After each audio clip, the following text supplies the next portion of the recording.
Comme en 2015, l'association des jardins et vergers de Marsanais-la-Côte a décidé de replanter le champ de courges. Mais pourquoi avoir choisi les courges?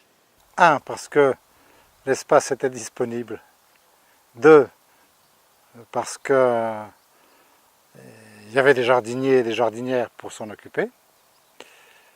3. On cherche à valoriser des légumes qui soit sont passés de mode, soit sont méconnus, soit sont peu appréciés par les consommateurs. Donc les courges. D'autant plus que, quatrièmement, c'est un légume qui est assez rustique. Une fois qu'il a démarré,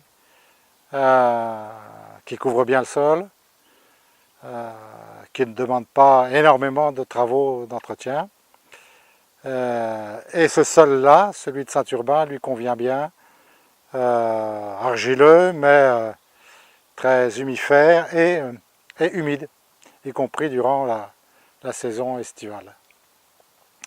De plus, on cherche à avoir une gamme de variétés de courges assez étendue, et ce légume-fruit a l'avantage de proposer des centaines de variétés disponibles. Cinquièmement, c'est un légume qui est d'excellente conservation. La courge de Siam, par exemple, peut se conserver 1 an, 2 ans,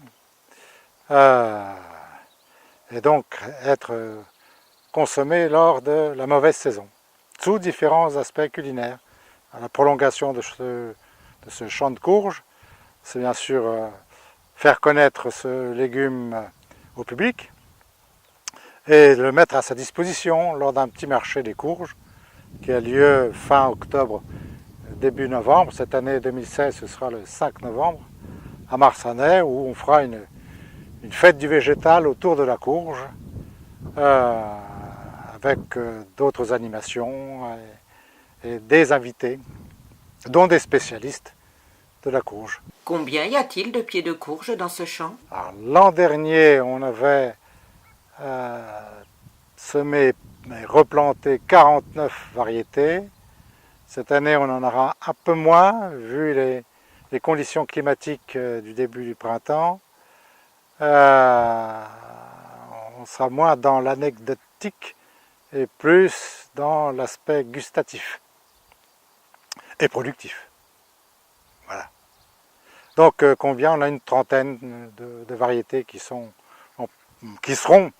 en production, ce qui nous donne en nombre de plants 120 à 130 plants sur ce champ de 700 mètres carrés à peu près. Comment le champ est-il entretenu? Ça demande, je disais, peu de soins une fois que c'est démarré, mais au démarrage, ça demande beaucoup de main-d'œuvre, de plantation et de lutte contre des animaux tels que les limaces, les escargots. Comme on n'a ni insecticides ni pesticides sur le site de Saint-Urbain, donc c'est des moyens humains qu'on met en place, des moyens naturels qui demandent beaucoup de temps.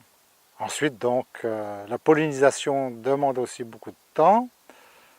Cette année, il y a donc aussi des spécialistes de la graine et du potager qui viendront nous montrer comment effectuer une pollinisation, je dirais artificielle, c'est-à-dire manuelle, de façon à améliorer les rendements et être sûr de pouvoir offrir une production satisfaisante.